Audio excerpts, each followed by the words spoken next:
I think the first one is in conflict, right? In order to stop the cycle, you have to lower your pride and go first. Ooh, that's hard. That is so hard. It will rail against your flesh and everything in you that wants to just retaliate. Someone's got to go first. But somebody has to go first. If you are in a cycle, right, of nitpicking of all these things, in order to break the cycle, one person has to leave the cycle. And it is really difficult to have an argument when the one person is not arguing back with you. Someone's got to go first and break the cycle. Another thing I think we can do is bless but don't curse. I mean, I think that's the key here, is to understand your language has power. You're speaking blessing or cursing.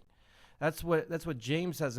Out of your mouth comes both blessing and cursing. This should not be, especially in our marriages. So if we can bless, not curse, build each other up, not tear each other down, that will help.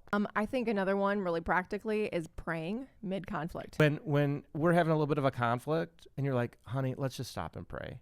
And I'm like, I can't pray right now. I'm angry. Everything inside, looking at you and going, Jesus, help me not repay evil with evil right now. Help me to recognize the enemy's work and trying to drive a wedge between us, and help me to bless and not curse. Help me to control my tongue and respond in a way that's going to further peace and unity in our marriage. And also just like, Lord, help.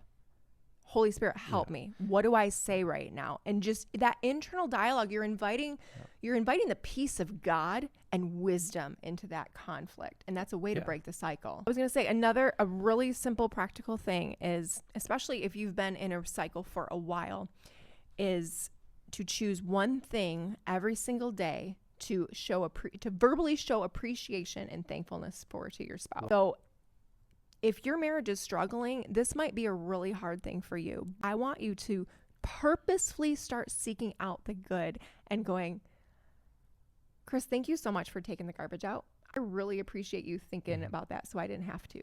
Small. But if you are purposely seeking something different every single day to thank and appreciate, your brain is going to start looking for the good in your spouse. And very slowly, you'll start to see those cycles turn, and you'll see more good than you do bad. One thing you're grateful for about your spouse instead of one thing that you resent your spouse for. Like, it sounds simple, but like if you literally wrote down one thing at the end of every night that you were grateful for that your spouse did, or about who they are as a person, it would change the complex of your marriage.